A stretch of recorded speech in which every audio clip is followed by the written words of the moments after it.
So then Mr. David was next, and that's a very interesting story in my opinion because it ties back to the child that we were not able to finalize with. And what happened there, we had taken interest in a child in China, a different child, and each agency, sometimes they'll work, different agencies work with different countries, and so we had approached this one agency, different than who we had worked with before, and I was literally pen to paper with the application after having talked to the social worker, and she called me and she says, "You are not going to believe this at all, but there's this little boy.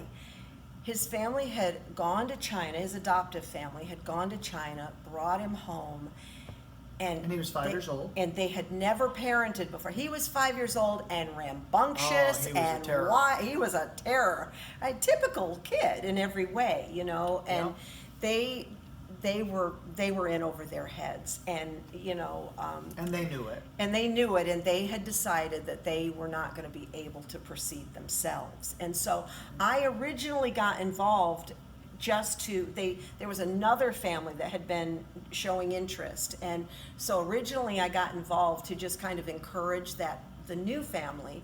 And since on the issues with blindness, right, mostly because they had never done that, and so they knew Chinese. They could speak to him in Chinese. He didn't speak a word of English. 2 or 3 Chinese adopted kids, and so they could speak Chinese, but they didn't understand anything about. And blindness. It ended up being a little too much for them. But I had encouraged her to maybe take him for a weekend.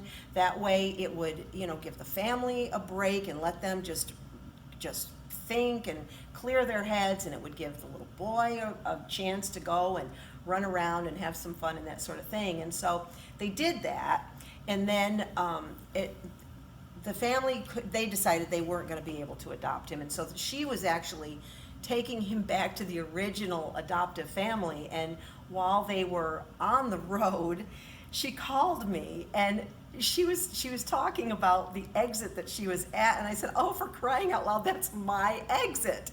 I mean, this is so serendipitous. And so she said, "Well, do you want to meet him?" And of course I want to meet him. And so she came to the house, and it wasn't 5 minutes, and they pulled into the driveway, and out of the back seat comes this little teeny tiny little guy, little Chinese boy. He was 5, he looked like he was 3, and he was all bundled up. It was January, and his coats and things were just swallowing him up, and he just sort of waddled up, and the only thing I knew to do was to offer him a cookie. And he knew in English the politeness, the things that he was supposed to say. Right. And so I gave him a cookie out of the cookie jar. "Oh, thank you." And thank you. He just was the sweetest kid, and they stayed and they stayed. So I got a call. Stayed a little longer. I got a call at 4 o'clock. I'm working in Washington. I got a call at 4 o'clock. I know the backstory of this respite care and Karen talking with this other family and him going for a visit over the weekend and all this stuff. And so she calls me at 4 o'clock and she says, "You'll never guess who's at our house." And I said, "Who?" And she said, "David." And I said, "Oh, that's nice. I'm sure, hopefully he'll have a good time playing with the kids, and that's great." And he did. And he did. Immediate bonding. An hour later, 5 o'clock, I get a call at work, and I think I kept Karen's calling on the you phone, like every 30 call minutes. on the hour, and at 5 o'clock I got a call, and Karen said, "You better come home." I said, "Okay, fine." So I came home, and it takes me a while to get home from Washington. And I walked in the door at 6 o'clock, and by that time, everyone was calling me Daddy, and I didn't even know what was going on, but David was in. We called our attorney, of course. These things can be done, and we do everything legally, obviously, but we did call her, and she drew up papers, and he got on the phone with the original family, with the other mom and dad, and we just had an amazing talk connection. On the phone. We had mutual friends, and so those, there was some warmth there. Still stay in touch. So that proceeded quickly. David never went anywhere else. Left. He unpacked his bags, and He was home just he that was home fast. at age 5.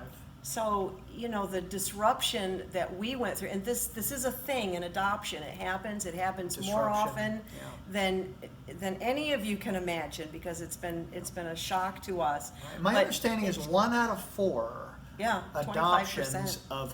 of children that are age 3 or 4 Right. or older end in disruption, and most adoptive parents are not taught this. They're not prepared. They're not prepared. They think, like we did, that they're superhuman, or that they can do anything, and with support and family and prayer, all the things that, you know, that it'll be fine. And in the end, still 25% of these adoptions It's not easy.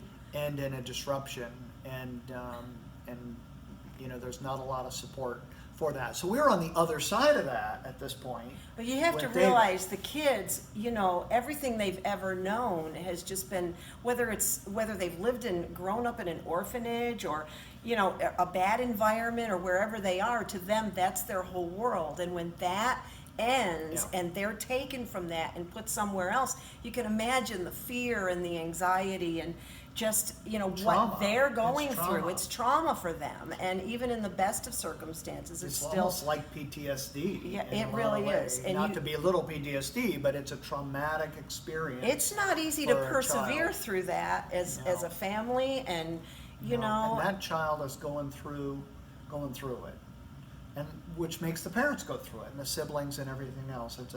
It's a really tough situation.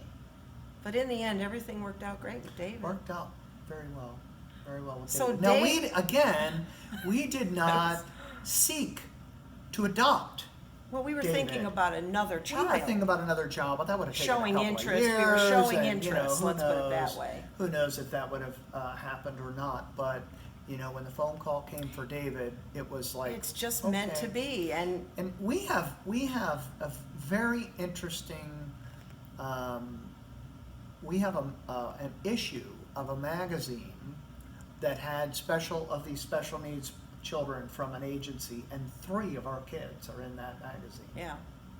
We didn't They see wait, that until these 10, 15 children years that later. have disabilities, they wait. You know, the one thing that I learned through this process is how when we were going through the infertility, we were waiting and waiting for a child. And any of you that have been through it, you know what that's like. It's Yeah. you can't even describe it. But then at some point in the process, I learned that these kids wait for families. Yeah, They they wait. and Some of them sometimes wait wait their whole for lives. years and years, and some of them they never do Right. get adopted. They just wait.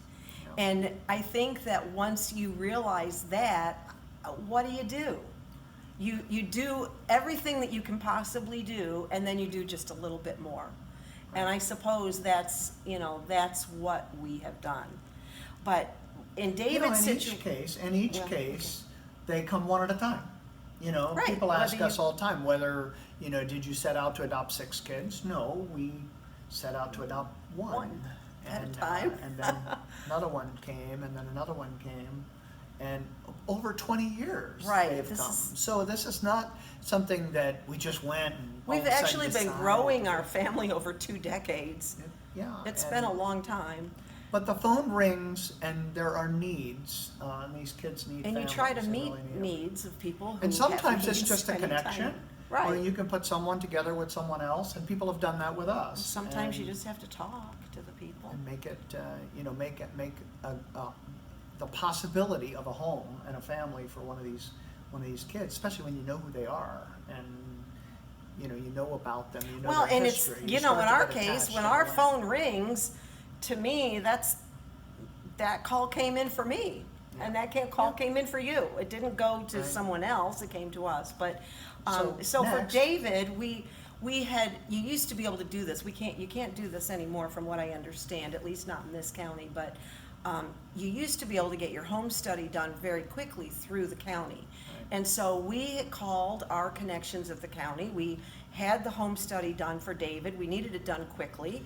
And Now, so again, we'd known these social workers since way back when we took Foster the foster care care training. class 10, 12 years earlier. And it's So been a relationship. That relationship of the Department of Social Services and Family Services and Child Support Great Services people, are great amazing people. They people are in called there to do that. working to do this every Right. single day.